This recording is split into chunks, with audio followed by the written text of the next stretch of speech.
Honorable Speaker, I stand on Standing Order number 97, noting that this debate started yesterday and members more or less were saying the same thing. The message is the same. I wanted to beg the House that we terminate the debate, considering the fact that there are other items on the order paper, and we have allowed a motion of interfering with today's business. Order, Honorable Zengu. The mover is supposed to reply not too long from now. And the chair also has a duty to protect the minority that wants to be heard. Proceed, Madam Sholei. Thank you, Honorable Speaker, and thank you for clarifying on that point of order. I think this is the single most important motion that we can debate. I was saying, Honorable Speaker, that this is not a debate to be shortened. This is the single most important debate that we can discuss during this parliament session. It not only affects our current children, but generations to come. So there is no way that we can take this lightly.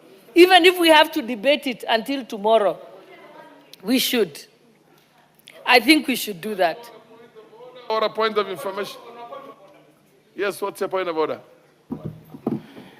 Mr. Speaker, the debate on this issue is timed, and there is no reason why we should be cutting it short ahead of its time. And in fact, members are very keen to debate this, Mr. Speaker, because understandably, more than anything else, this has a bearing on how we are bringing up our children, how we are running our businesses, how we are interacting with each other. And Mr. Speaker, this is a debate that is right for a time such as this, Mr. Speaker. Let it run its due course, Mr. Speaker, so that this House may be able to pronounce it. Order, Honorable KJ, you are taking valuable time from the Madam Deputy Speaker. The chair has pronounced to the same. Thank you for... Thank you, Honorable Speaker.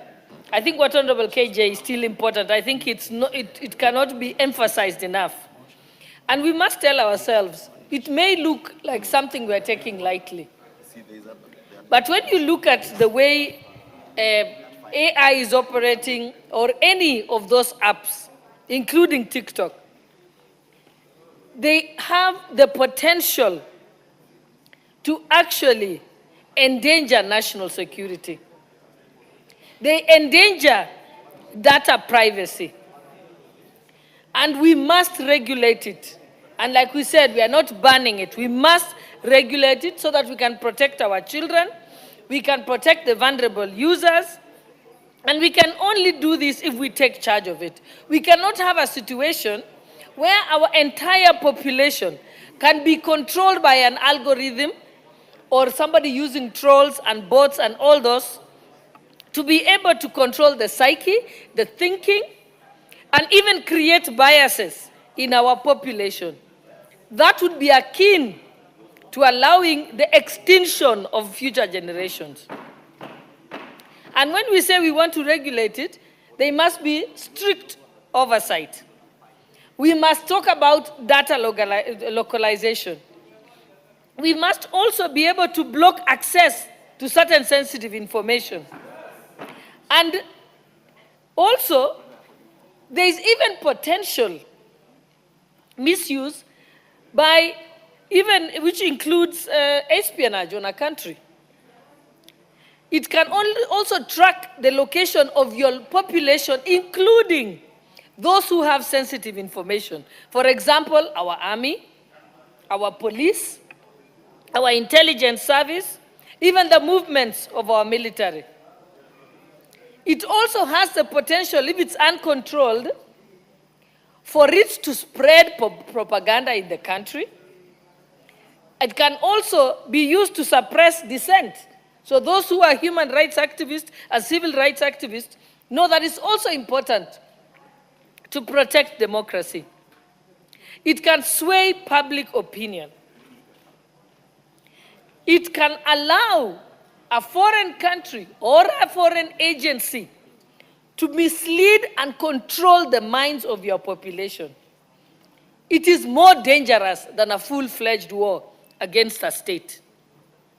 And when we talk about regulating it, we are telling ourselves, we'll regulate it by regulating the content, we'll regulate the misuse and abuse, we will regulate the disinformation and misinformation, we will regulate even through fines, so that if one is involved in deep fakes, in misinformation, we can then fine that country. And we've seen debates that have gone on in the US where they're saying they can fine the organization up to 20% of its turnover, so that we can deter the allowing of this. Again, when we talk about regulating TikTok and these apps, we are telling ourselves we are also protecting the mental health of our children and future generations. It has been confirmed by science that it's causing attention deficiency in our children. It is disrupting sleep. It is making them have eating disorders. Some of them have even been involved in harming themselves because they've been psyched that they should be a certain way, behave a certain way, go to certain places, look at themselves in a certain way. And this has caused children to have self-doubt and to not have self-esteem. Hence the reason why we said some suicides have been related to these social media applications. Also, and this debate is not just happening in Kenya. It's happening in Denmark. It's happening in Australia. And even not so long ago, the US Supreme Court upheld the regulation of these apps by the country. It said that the country or the nation has a constitutional right to protect their citizens from being controlled by such applications. But we are not saying that some of these applications are not good. They are good and can be used for good. They can be used to promote better farming activities. They can be used for teaching. They can be used for spreading certain national values and so on. But it can only, the beneficial use can only be realized if we stop and regulate the misuse and the abuse of it. And in closing, I'd like to say, anybody can look at what happened in Romania last year. In Romania last year, 2 persons who were the winner and the runner-up of presidential elections and who declared that they spent no money on the election, had thousands and millions of TikTok accounts, which were controlled from a foreign country. And in fact, because the algorithm they had was able to manipulate the minds of people, they were elected against a political party that had been around for more than 40 years. It just tells you the power that this has on our people. And when people were interviewed and asked, do you know this person? Have you ever met them? Have you ever heard them speak? They said no. They just were seeing it on TikTok that was flooding. So if people are in a farming region, kindly allow me. Allow her to. And those who are in farming regions, they were getting messages that were skewed to catch their attention. If people were in the city, they were getting messages that were skewed to that. It was so bad that that election had to be nullified. And the entire European Union rallied behind Romania. And they managed, thanks to their Supreme Court, to nullify it. And they went to the extent of the European Court of Justice. And it was declared that that election was null and void because it was won through misinformation and disinformation campaigns and not by telling people the truth. So as Kenyans, we must be very, very, very afraid. Thank you, Honorable Speaker. Honorable Bowen.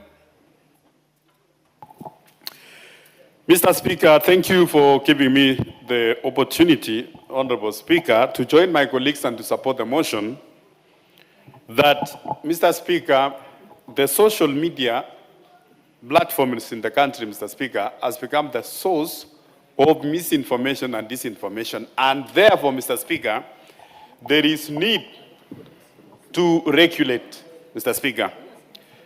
Mr. Speaker, as a country, Kenya is not a lawless country, Mr. Speaker. And this House, Mr. Speaker, as the legislative House, Mr. Speaker, we need to come up with the laws, with policies and regulations, Mr. Speaker, that will guide our society and guide our generation, Mr. Speaker, in terms of the